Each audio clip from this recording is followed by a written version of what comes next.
Di jantung kota London berdiri sebuah bangunan megah dengan pilar-pilar yang besar, British Museum. Ribuan orang berjalan masuk setiap hari, kagum dengan artefak daripada seluruh dunia yang ada.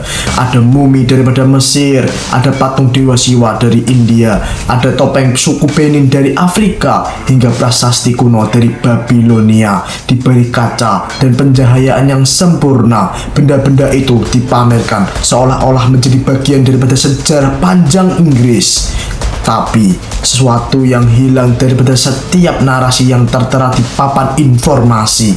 Tidak disebutkan bagaimana benda-benda tersebut datang ke negara Inggris. Tidak dijelaskan siapa yang kehilangan benda-benda tersebut. Tidak ditulis bahwa banyak daripada benda-benda tersebut diambil dengan cara paksa dan dengan darah yang mengalir secara deras. Arjun Bhattacharya, seorang mahasiswa keturunan India Inggris, berdiri terpaku di depan permata Koh Ihnor yang kini tertanam di mahkota kerajaan milik kerajaan Inggris. Ia tentu tahu betul cerita aslinya, bukan cerita daripada museum tersebut, tapi cerita yang ia dengar dan dia dapatkan daripada kakeknya tentang bagaimana permata itu diambil secara paksa dari seorang anak raja yang belum cukup umur untuk melawan kediktatoran dan kebrutalan negara Inggris.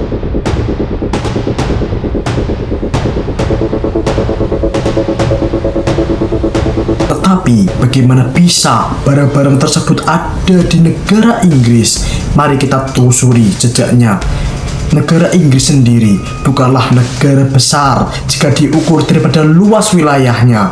Namun dalam sejarah modern, negara ini pernah menguasai seperempat daripada dunia, dari India, Mesir, Nigeria, Kanada, Australia, hingga Karibia. Semua berada di bawah kekuasaan Imperium Britania Raya. Kunci keberhasilan Inggris adalah strategi kolonialisme yang rapi dan terstruktur. Mereka bukan hanya ingin menguasai tanah dan kekayaan alamnya, tetapi juga identitas daripada budaya daripada masing-masing negara tersebut. Negara Inggris percaya bahwa menguasai masa lalu suatu bangsa sama dengan mengendalikan masa depannya. Disitulah artefak berperang, benda-benda bersejarah bukan hanya sebagai harga mati. Mereka adalah simbol kekayaan dan kejayaan Imperium Inggris. Dan karena itulah Inggris tidak segan untuk mencuri, memaksa, atau membantai demi untuk mendapatkan harta benda tersebut.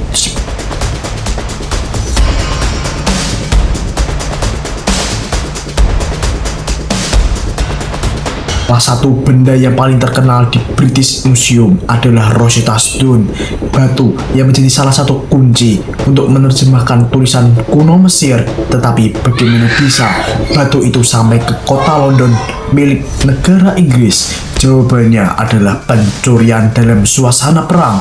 Setelah mengalahkan pasukan Prancis di Mesir pada akhir abad ke-18, negara Inggris menyita batu itu dari tangan Prancis yang sebelumnya juga mengambilnya daripada rakyat negara Mesir. Jadi benda itu adalah hasil rampasan perang negara Inggris yang didapatkan daripada negara Prancis. Tidak berhenti di situ saja, negara Inggris mengirimkan arkeolog-arkeolog mereka untuk menggali makam-makam kuno milik negara Mesir. Mereka mengangkut mumi, perhiasan, kitab suci, dan patung-patung dewa milik negara Mesir ke London. Semua dibungkus dengan narasi, "Kami menyelamatkan dari kehancuran." Padahal masyarakat negara Mesir tidak pernah dimintai persetujuan untuk diambil.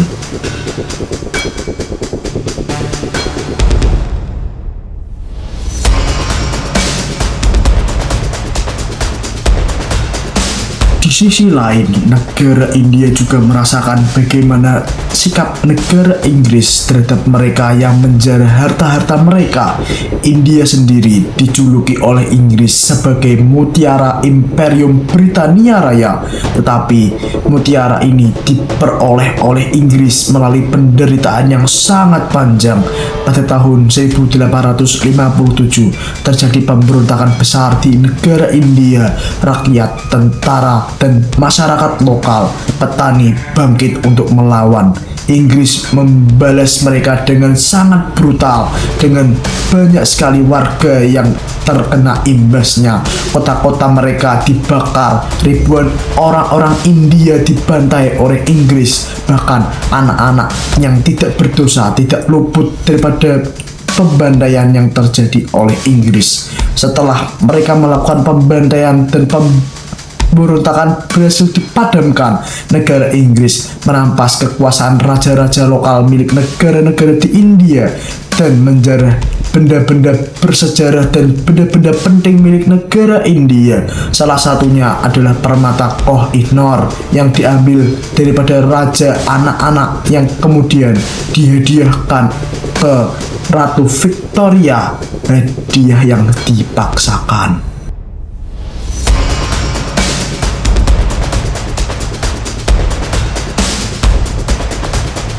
Dan juga negara-negara di Afrika tidak luput daripada penjarahan dan penjajahan bangsa Inggris. Salah satunya terjadi di Kerajaan Benin yang sekarang adalah negara Nigeria, yaitu adalah pusat seni dan budaya yang sangat tinggi di Afrika Barat saat itu. Terjadinya pada tahun 1897 ketika negara Inggris menyerbu Kerajaan Benin, membakar istana dan kerajaan mereka, dan menjarah lebih daripada 4.000 artefak milik mereka. Salah satunya adalah patung perunggu, topeng ritual, dan ukiran-ukiran kuno milik Kerajaan Benin yang sekarang adalah negara Nigeria. Benda-benda itu kini tersebar di Museum London, Museum Berlin, dan Museum Paris. Sementara rakyat Kerajaan Benin atau negara Nigeria sekarang hanya bisa melihat foto-fotonya di internet. Tidak hanya benda mati, negara Inggris juga mencuri tulang tengkorak manusia daripada negara Australia, Tanzania, dan Sudan untuk diteliti di laboratorium negara Inggris. Mereka menganggap bangsa lain sebagai objek studi, bahkan manusia pun tidak sejajar sama mereka.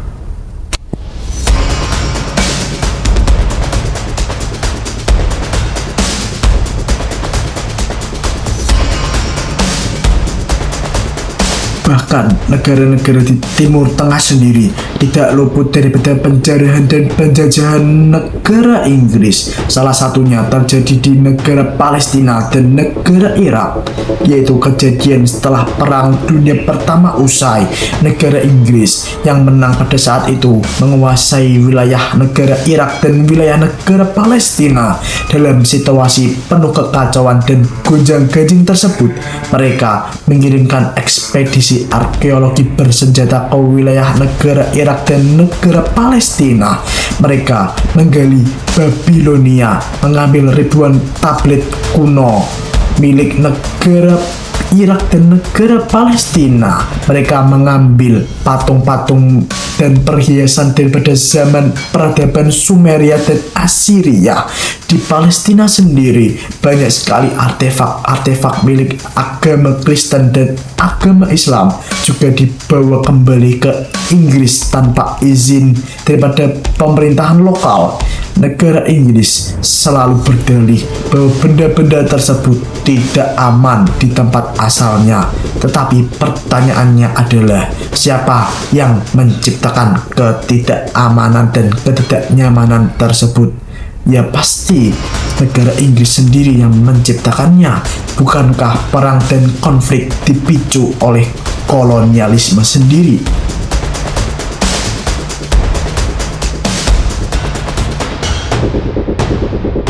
Setelah mengambil dan menjarah harta benda milik negara-negara lain, apa sih alasan negara Inggris atau bangsa Inggris melakukan hal tersebut dengan merampas harta-harta milik negara lain? Mengapa negara Inggris begitu terobsesi mengambil harta benda-benda negara lain? Jawaban utamanya adalah kuasa dan identitas bangsa Inggris sendiri. Dengan memajang sejarah bangsa lain di museum negara Inggris, negara Inggris menciptakan narasi bahwa merekalah penyelamat peradaban di dunia, dan negara-negara lain yang diambil sejarahnya, negara-negara lain yang diambil artefak dan harta benda mereka adalah bangsa yang lemah karena tidak bisa melindungi harta benda mereka. Mereka ingin menampilkan dirinya sebagai bangsa yang beradab, ilmiah, dan berhak memimpin dunia. Bukan soal etika, tetapi soal kekuatan narasi. Benda itu berkata, lihat, kami dulu adalah milik kalian, tetapi kini kami dimiliki oleh negara Inggris. Kami tidak hanya memiliki negara kecil Inggris, tapi kami memiliki dunia di tangan kami. Seperti itulah negara Inggris berpikiran kepada dunia untuk membuktikan bahwa mereka adalah penguasa daripada dunia ini.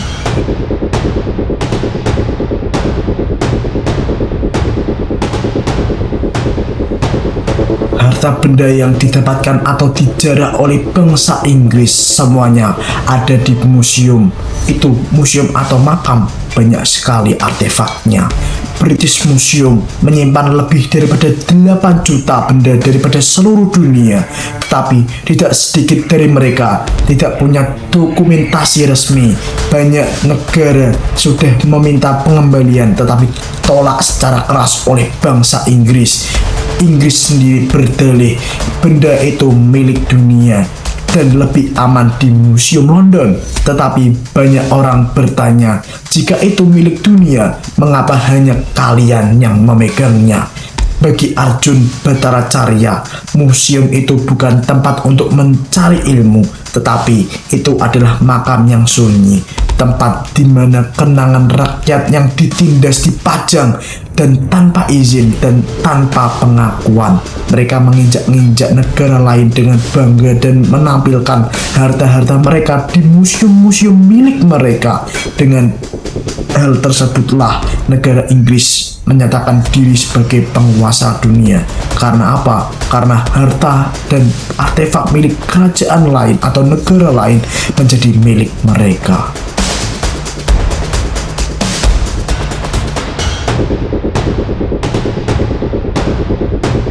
Setelah waktu telah berlalu, kini bangsa Inggris menghadapi perlawanan daripada generasi muda yang ingin barang benda atau harta benda yang telah didapatkan oleh bangsa Inggris untuk dikembalikan ke negara-negara asal daripada harta benda tersebut datang.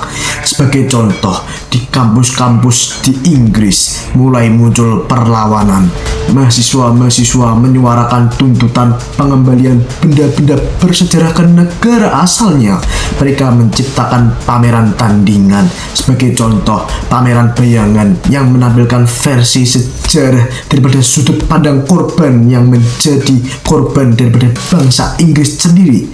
Foto-foto pembantaian diberikan, narasi daripada suku yang terjajah dipaparkan, puisi daripada para pejuang kemerdekaan pun disuarakan. Semua disatukan untuk membongkar kebohongan sejarah yang diciptakan oleh bangsa Inggris. Salah satu contoh, Arjun Bhattacharya yang merupakan mahasiswa menjadi bagian yang sangat penting daripada gerakan tersebut. Dia percaya bahwa perubahan tidak akan dimulai daripada istana, tetapi dari kampus-kampus, dari kelas-kelas, dan daripada kesadaran generasi muda yang baru.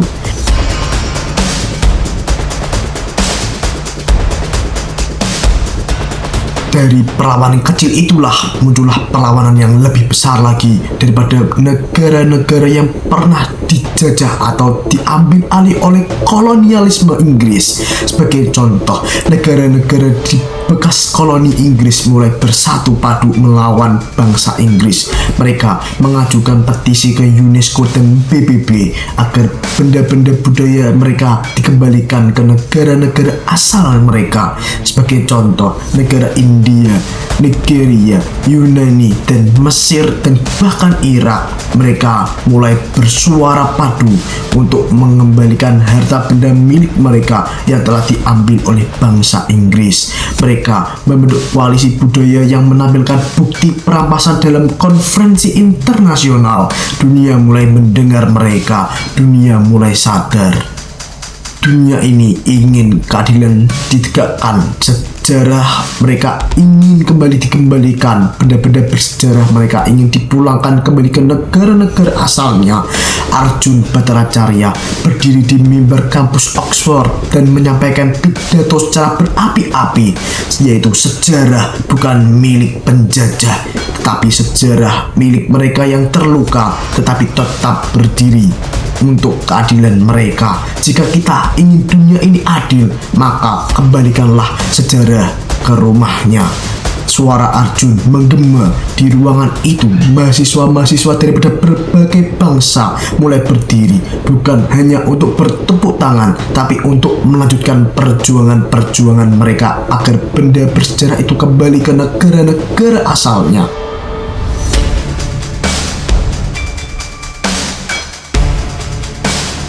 Di dalam dunia sejarah, siapa yang menulis narasi adalah siapa yang berkuasa. Siapa yang menulis sejarah adalah siapa yang menang dalam pertempuran tersebut. Inggris sebagai bangsa penjajah tidak hanya menguasai tanah dan benda harta mereka, tetapi juga kisah-kisah mereka. Mereka menciptakan versi sejarah yang mengagungkan peran mereka sebagai penyelamat peradaban dunia. Dalam buku-buku sekolah milik mereka, Inggris menggambarkan sebagai pembawa ilmu dan kemajuan ke tanah-tanah terbelakang. Museum-museum, benda-benda yang dirampas daripada Asia dan di Afrika dipajang rapi tanpa menjelaskan bagaimana mereka sampai ke negara Inggris. Tidak ada kisah perlawanan, tidak ada darah yang tumpah, dan tidak ada suara daripada pihak yang kehilangan benda harta tersebut.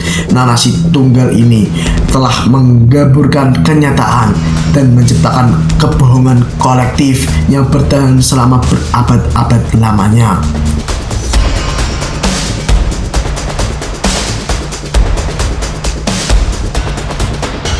Bahkan negara kita, negara Indonesia juga pernah dijajah dan diambil harta benda milik kita oleh bangsa Inggris. Meski bangsa Inggris sendiri tidak lama menjajah Indonesia, tetapi mereka sempat menguasai beberapa wilayah penting seperti Bengkulu dan Jawa pada awal abad ke-19. Di masa itu, mereka mengambil manuskrip-manuskrip kuno dan keris pusaka, gamelan, bahkan naskah-naskah Melayu klasik milik Indonesia. Banyak daripada benda-benda tersebut kini berada di bawah British Library dan museum-museum di Inggris, tetapi tidak pernah diketahui oleh rakyat Indonesia.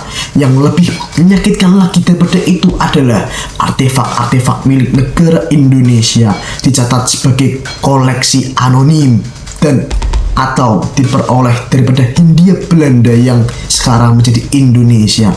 Padahal di balik benda-benda tersebut ada budaya, ada doa, dan ada identitas-identitas yang tercabut daripada bangsa kita dan diambil oleh penjajah-penjajah itu. Para tuca-tuca itu mengambil alih harta benda milik kita. Mereka menyebutnya adalah warisan milik bangsa yang lemah.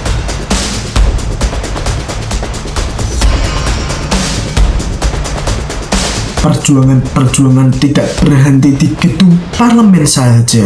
Generasi Z menggunakan media sosial sebagai senjata utama mereka. Karena apa? Karena senjata paling ampuh pada zaman ini adalah media sosial yang kita gunakan. Hashtag seperti Return or History, dekolonisasi museum, stolen artifact menjadi tren global saat ini. Mereka membuat konten-konten edukatif, meme, video pendek, dan infografik yang mudah dipahami dan dipelajari. Aksi mereka menciptakan tekanan publik yang sangat nyata. Banyak sekali museum-museum mulai membuka diri terhadap dialog karena takut kehilangan reputasi yang mereka miliki.